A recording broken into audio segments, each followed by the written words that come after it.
నమస్తే, నేను మధు. కల్తీ నెయ్యి విషయంలో ఒక సంఘటన ఇప్పుడు కలకలం రేపుతోంది. విచారణ సమయంలో ఒక డైరీ బయటకు వచ్చింది. ఇంతకెవరిది ఆ డైరీ? ఇంతకు ఆ డైరీలో ఏముంది? అసలు ఆ డైరీ సంఘటన ఏంటి? ఈ రోజు మనం తెలుసుకుందాం. ప్రస్తుతం మనతో పాటు ఉన్నారు సీనియర్ జర్నలిస్ట్ సిఎస్ రావు గారు. వారిని అడిగి మరిన్ని విషయాలను తెలుసుకుందాం. నమస్కారం సార్. సార్, ఈ కల్తీ నెయ్యి అంశం విచారణ సమయంలో ఒక డైరీ గురించి ఇప్పుడు ఎక్కువగా చర్చిస్తున్నారు. అసలు ఏంటి సార్ ఆ డైరీ? ఎవరిది సార్? డైరీలో ఏముంది సార్? అసలు కొంతమంది పేర్లు ఆ డైరీలో ఎవరెవరికి ఎంత డబ్బు ఇచ్చింది అనేటువంటి వివరాలు దాంట్లో ఉన్నాయని చెప్పి సిబిఐ వాళ్ళు ప్రాథమికంగా గుర్తించారని చెప్పి తాజాగా వస్తున్నటువంటి అప్డేట్. ఎవరిది ఆ డైరీ అంటే శ్రీనివాసన్ అనేటువంటి అతనిది. వైష్ణవి డైరీకి సంబంధించినటువంటి అతను నిర్వాహకుడు శ్రీనివాసన్. అతను ఎవరెవరికి ఎంత డబ్బులు ఇచ్చారు అనేది చాలా క్లియర్గా ఆ డైరీలో రాసి ఉందని చెప్పి ఆ డైరీ సిబిఐ అధికారులకు దొరికింది. సో దాంతో కేసులో ఒక క్లారిటీ వచ్చేసింది. అంటే ఆల్మోస్ట్ కింది స్థాయి ఉద్యోగి నుంచి పై స్థాయి వరకు ఎవరెవరికి ఎంత అమౌంట్ ఇచ్చింది డేట్ వైజ్ అతను ఆ డైరీలో రాసి పెట్టాడు అని చెప్పి తెలుస్తుంది. సో అతన్ని కూడా అదుపులోకి తీసుకున్నారు. ఆ డైరీని కూడా స్వాధీనం చేసుకున్నారు. ఆ డైరీలో ఉన్నటువంటి వివరాల ప్రకారం తిరుమల తిరుపతి దేవస్థానానికి సంబంధించినటువంటి కొంతమంది ఉద్యోగుల్ని ఇప్పుడు సస్పెండ్ చేసింది. కొంతమంది వాళ్ళ మీద చర్యలు కూడా తీసుకుంది. ఎవరెవరి మీద చర్యలు తీసుకుందంటే యాక్చువల్గా ఇప్పటికే ఒక ఇన్వెస్టిగేషన్ ఒక కొలిక్ వచ్చింది. ఇన్స్పెక్టర్ ఆఫ్ ఫ్యాక్టరీస్ ఆ డైరీలో ఎవరెవరి పేర్లు ఉన్నాయని, ఇన్స్పెక్టర్ ఆఫ్ బాయిలర్స్ దీంట్లో పనిచేస్తున్నటువంటి 7 ఉద్యోగులు. అంటే యాక్చువల్గా ఇన్స్పెక్టర్ ఆఫ్ ఫ్యాక్టరీస్ ఏం చేయాలి? ఆ డైరీలను చెక్ చేయాలి. చెక్ చేసి దాంట్లో నెయ్యి కల్తీ ఉందని చెప్పి తెలిసి కూడా వీళ్ళు నిర్లక్ష్యంగా వ్యవహరించారు. అలాగే ఇన్స్పెక్టర్ ఆఫ్ బాయిలర్స్ వాళ్ళు కూడా చెక్ చేయాలి. వాళ్ళు కూడా చూసి చూడడం వదిలిపెట్టారు. సో దానికి సంబంధించి వైష్ణవి డైరీల నుంచి లంచాలు తీసుకున్నట్టు శ్రీనివాసన్ అనే కమిషన్ ఏజెంట్ ఇతను ఆ డైరీలో రాసుకున్నాడు. ఇతను వాళ్ళు రాసిన దాని ప్రకారం ఇప్పుడు ఆ ఉద్యోగుల్ని సస్పెండ్ చేశారు. ఆ డైరీ ఆధారంగా చేసుకుని ఎవరెవరిని చేశారు? తిరుమల తిరుపతి దేవస్థానానికి సంబంధించి ఉద్యోగుల ప్రమేయం కూడా ఉంది, ఎవరెవరికి ఉంది అని చెప్పి తేల్చి డిప్యూటీ ఈఓ పద్మావతి, అలాగే విఎస్ సురేష్ కుమార్,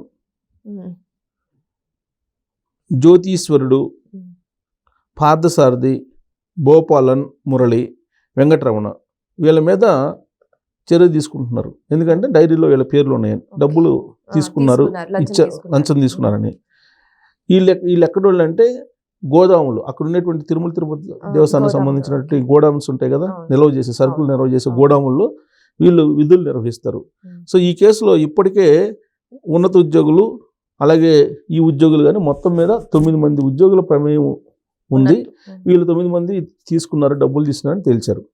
అయితే కింది స్థాయి ఈ రీసెంట్గా తిరుచానూరుకి సంబంధించిన గోడౌన్లో ఉండేటువంటి ఒక వాచ్మెన్ని కూడా సస్పెండ్ చేశారు. సరే, ఈ డైరీలో అన్ని రకాలకు సంబంధించి ఎక్కడెక్కడ డిస్ట్రిబ్యూషన్ జరిగిన అన్ని వివరాలు ఉన్నాయి. కాకపోతే ఇప్పుడు ఈఓ, మాజీ ఈఓ, అలాగే చైర్మన్ మాజీ, తర్వాత బాలాజీ అని అతను మొత్తం ఈ కంట్రోల్ చేసేది దీనికి ప్రొక్యూర్మెంట్కి సంబంధించినటువంటి ఇన్ఛార్జి, వీళ్ళ మీద చర్యలు తీసుకోవాలి. కానీ వీళ్ళ మీద ఇంతవరకు చర్యలు తీసుకోలేదు. కల్తీనికి సంబంధించి సిబిఐ అయితే చాలా క్లియర్గా మొత్తం ఇన్వెస్టిగేషన్ చేసింది. ఆ ఇన్వెస్టిగేషన్ని చివరి వరకు తీసుకొచ్చింది. ఆ ఇన్వెస్టిగేషన్లో ఎవరెవరు ఉన్నారు ఇన్వాల్వ్మెంట్ అని కూడా తేల్చింది. వాళ్ళ మీద చర్యలు తీసుకోవాలని కూడా చెప్పింది. ఆంధ్రప్రదేశ్ ప్రభుత్వానికి కూడా ఒక నివేదిక కూడా ఇచ్చింది. ఆ నివేదిక ప్రకారం ఇప్పుడున్నటువంటి ఈఓ సింగాల్ గారిని జిఐడికి రిపోర్ట్ చేయమని చెప్పింది. ఆయన ప్లేస్లో రవిచంద్ర గారిని కూడా అపాయింట్ చేసింది. ఇంతవరకు ఓకే. మరి చైర్మన్ పరిస్థితి ఏంటి? అప్పన్న ఉన్నాడు. అప్పన్నకు సంబంధించినటువంటి మొత్తం వివరాలు బయటపడుతున్నాయి కదా.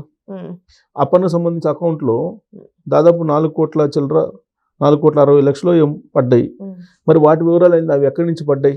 ఇప్పుడు అకౌంట్ నెంబర్లు ఎవరెవరివి? అసలు ఒక లేడీ, విజయవాడకు సంబంధించినట్టు ఒక లేడీ అకౌంట్ని ఆయన విజయవాడ నుంచి ఢిల్లీకి మార్చాడు. ఆ అకౌంట్ నుంచి మొత్తం ట్రాన్సాక్షన్ జరిపాడు. ఆ అకౌంట్ నుంచి ఎవరెవరికి అమౌంట్ డిస్ట్రిబ్యూట్ చేశారో అవన్నీ బయట రావాలి, అవి ఇంకా రాలా. ఇంకోటి ఏంటంటే అప్పన్నకు సంబంధించి మొత్తం అతనే మానిటర్ చేశారు ఢిల్లీ నుంచి అని.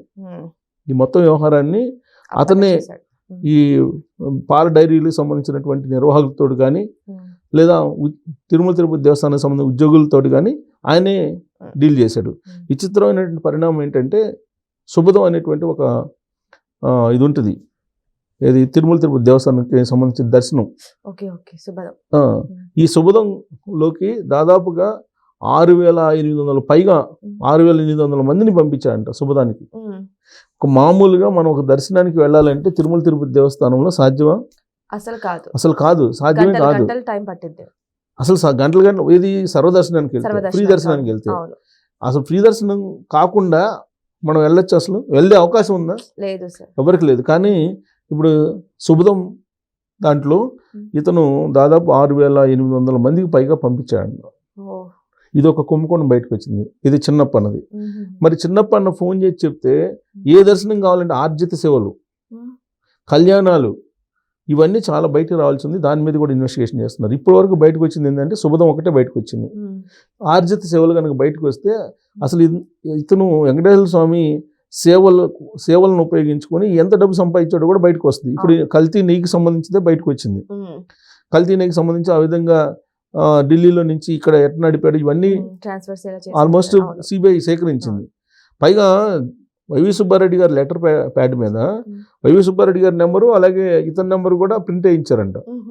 ఇది ఫోన్ నెంబరు. అంటే వీళ్ళిద్దరి మధ్య ఎంత బలమైనటువంటి సంబంధం ఉందనే దానికి అంతకన్నా నిదర్శనం అవసరం లేదు కదా. ఆ కోణం నుంచి కూడా సిబిఐ ఎంక్వైరీ చేస్తుంది. ఆ ఎంక్వైరీలో భాగంగానే ఈ దర్శనాల వ్యవహారం ఇవన్నీ కూడా బయటకు వచ్చినాయి. ఎంక్వైరీ చేసే కొంది రకరకాల వ్యవహారాలు బయటపడుతున్నాయి. అవినీతి అసలు ఇలా కూడా చేయొచ్చా అనేది నేర్పిస్తున్నారు. ఇప్పుడు ఇంకోటి ఏంటంటే ఈ దర్శనాలు శుభదం బయటపడినాయి అంటే ఇప్పుడు బ్రేక్ దర్శనాలు, ఆర్జిత సేవలు ఇవన్నీ చాలా ఉంటాయి. అవి ఎంతమందికి ఇచ్చారో తెలియదు. అంతకుముందు రోజా గారు ఆవిడది బయటకు వచ్చింది. ఒకే ఫోన్ నెంబర్ తోటి ఆవిడ నెంబర్ తోటి ఎన్ని దర్శనాలు వెళ్ళినాయో బయటకు వచ్చింది. అలాగే చెవిరెడ్డి భాస్కర్ రెడ్డి గారు ఎంతమందిని పంపించారో బయటకు వచ్చింది. ఇలా అసలు వెంకటేశ్వర స్వామి దర్శనాలనే ఒక వ్యాపారాత్మకంగా మార్చేశారు వీళ్ళు. అది కూడా బయటకు వస్తుంది ఇప్పుడు. సో సిబిఐ ఎంక్వైరీ చేస్తున్నటువంటి క్రమంలో ఇప్పుడు తాజాగా బయటపడింది ఏంటంటే డైరీ. శ్రీనివాసన్ అనే ఇతను కమిషన్ ఏజెంటు. ఈ కమిషన్ ఏజెంట్ డైరీలో మొత్తం క్లియర్గా ఉంది. దీన్ని ఎవిడెన్స్గా తీసుకుంటారు ఎవరు? సిబిఐ.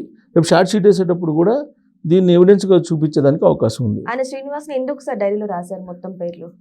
మరి అతను కమిషన్ ఏజెంట్ ఎవరెవరికి ఇచ్చారు అని చెప్తే ఎలా గుర్తుండదు కదా. ఖచ్చితంగా ఇప్పుడు ఆయన ఆన్సరబుల్ కదా, ఎవరెవరికి ఆన్సరబుల్, ఎవరికి ఆన్సరబుల్ అనేది సిబిఐ నెక్స్ట్ ఇన్వెస్టిగేషన్లో వస్తుంది. ఆ శ్రీనివాసన్ ఏజెంట్ అనే అతను కమిషన్ ఏజెంట్. ఆ కమిషన్ ఏజెంట్ ఎవరికి ఆన్సరబుల్? జైన్లకు వాళ్ళు ఇప్పుడు బోలేబాబు ఉన్నారు కదా, బోలేబాబు డైరీ జైన్స్, వాళ్ళకి ఆన్సరబులా, లేదంటే చిన్నప్పనికి ఆన్సరబులా, లేదంటే ఆ రోజు ఉన్నటువంటి చైర్మన్ కానీ లేదంటే ఈఓ కానీ వాళ్ళకి ఆన్సరబుల్లా? ఇవన్నీ సిబిఐ ఎంక్వైరీలో బయట రావాల్సి ఉంది. ఆయన కమిషన్ ఏజెంట్ కాబట్టి ఎవరెవరికి ఎంత ఇచ్చిందో రాసుకున్నాడు. లేదంటే రేపు మొత్తం నువ్వే తీసుకున్నావు అంటే ఆయన సమాధానం చెప్పాలి కదా. సహజంగా అందరూ ఎవరైనా రాసుకుంటారు.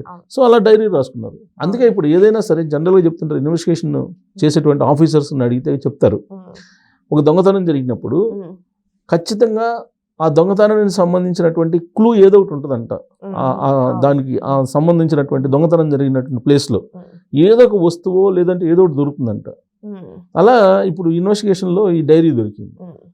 చిన్న ఉద్యోగుల నుంచి పై దాకా ఎక్కడెక్కడ ఎవరికి ముట్టింది అనేది ఆన్ రికార్డు దొరికినట్టేగా డైరీలో రాసి పెట్టిన దాని ప్రకారం. సో ఇప్పుడు ఈ ఇన్వెస్టిగేషన్ కొంత ఈజీ అవుతుంది సిబిఐ వాళ్ళకి.